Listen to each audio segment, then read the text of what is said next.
This week on Inside Boulder News, Google breaks ground on a new campus in Boulder. Boulder Junction showcases the completion of public and private projects, and the main library has a new edible garden. Welcome to Inside Boulder News. I'm Ashley Prill. Google broke ground on its new 300,000 square foot campus last week. The new space will allow Google to expand from the current 300 employees in Boulder to as many as 1,500 over the next 10 years. Officials from the city, state, and even the governor came to take part in the ceremony. On all these programs, we are partnering with counties and with local municipalities like Boulder and saying, all right, you guys need some level of incentives to compete and make sure these jobs don't go to Nashville or Portland or Oregon. So that kind of partnership is critical. And I think right now we've got some great teamwork going in, especially in the Denver-Boulder area, but also out in Montrose and Grand Junction and down in Colorado Springs and up in Fort Collins. I mean, we've got people working real hard to make sure that we've got these jobs, entrepreneurs coming here to start jobs, but also attracting companies like Google to expand their operations. Although the new 4-acre campus has drawn concern from some people in the community, Google site director Scott Green says the feedback has made the project better. We've been a part of Boulder for many years, and we have worked for a long time constructively with the city. In this project, we worked with the city around the location, identifying where the mass transit would be and being close to that. We've worked a lot with the transportation department on our programs to encourage alternate transportation. We have benefited from the community engagement. The project's in fact better with some of the feedback that we got from city planners, city council, so that process made the project better. The campus will include 3 100,000 square foot buildings that will be 4 stories each at the corner of 30th and Pearl Streets. The first phase will include the completion of 2 buildings, which are expected to be done by the first quarter of 2017. City council and planning board members took a special tour of the city last week to look at some of the projects involved in the Capital Improvements Program.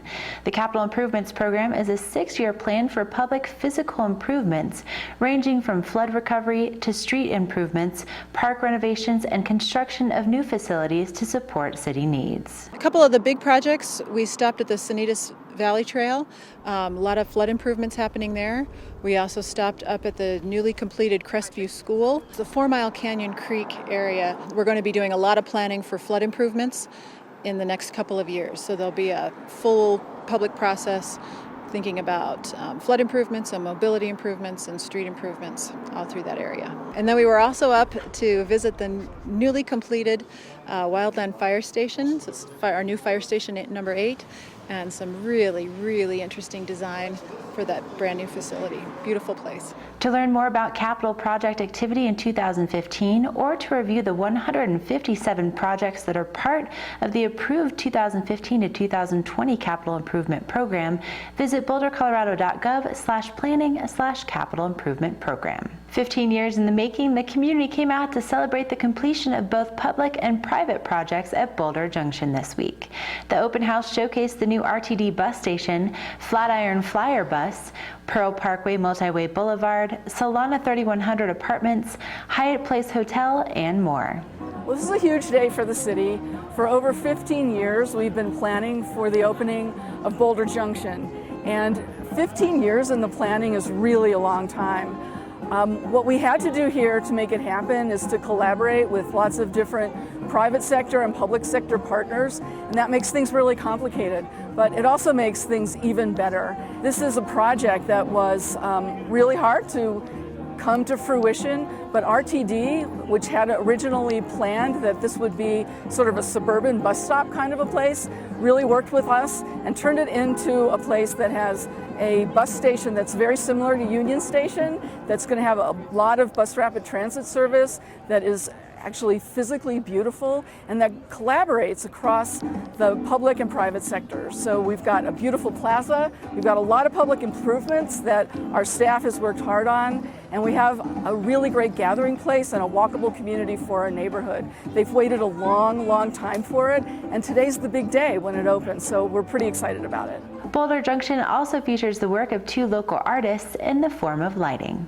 It's exciting for me. I live in Boulder. I'm raising my family in Boulder. I just moved my studio to Boulder, and I've lived here for 15 years, and it's just a massive step for me to be able to have such significant piece in the town that I live in, and with my friends and family to share it, and it's just it's really exciting. For more photos, videos, and information about Boulder Junction, visit bouldercolorado.gov/publicworks/Boulder Junction. The main branch of the Boulder Library has a brand new hands-on way for the community to learn about edible gardening.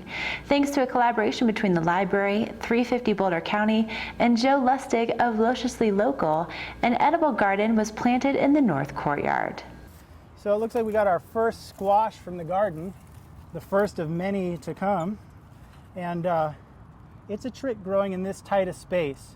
So we'll see how everything does. Some of the squashes are in protest of being so confined, but we're still getting production. So it just shows what even the smallest amount of space can do.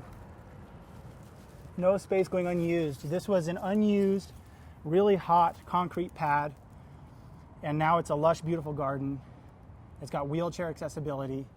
People and walkers can come. We got a bench in the middle. We got bees buzzing around everywhere. So now it's a vibrant, alive space. That was a pretty good zucchini. And we have a combination of all sorts of different plants. In the front, we tried to do a lot of permaculture gardening techniques that actually help to reduce the need for water, and that also just help to reduce the need for pesticides and herbicides and that sort of thing. So we did a lot of companion planting, plants that like to live together and to grow together. So in the front we have a Three Sisters Native American garden, which is the corns, beans, and squash that are all growing here together. Behind that we have a nightshade family and friends companion garden. So that's more of like your tomatoes and your peppers, eggplant, and then a lot of what we think of as the Italian seasoning herbs that actually like to grow with those nightshade family herbs a lot. And then in the back here we have more of a polyculture, which polycultures are basically where you grow a lot of different plants together in a community, and they all help one another in various ways. It's kind of companion planting plus. And so we have things like chamomile in there that help attract beneficial insects, and then a lot of nitrogen fixers and other sorts of plants that do different specialized things and help one another. Basically, this is a communal garden, so anybody who comes by and they see a tomato or a pepper ready or some basil and they need some for their pesto are welcome. It's communal. Know that it's okay to dig the dirt and get things planted, and know that this is really the best thing for our community. It nourishes us and allows us to move forward into the future sustainably. Minimizes carbon by not having to ship food all over the place. And also it's an important skill for everybody to have some sense of how to grow something. To volunteer and get your hands dirty in the edible garden, just drop in on Sundays between 4 and 6 p.m. through October. For additional volunteering questions, contact Micah at 350colorado.org. For landscaping questions, contact Joe Lustig by calling 303-775-6255 or email him at plantmanlustig@yahoo.com. Thank you for watching Inside Boulder News. Stay in touch with us on Facebook and Twitter by submitting news tips and questions. You can also sign up to receive video updates right in your inbox. Just go to boulderchannel8.com and click on subscribe.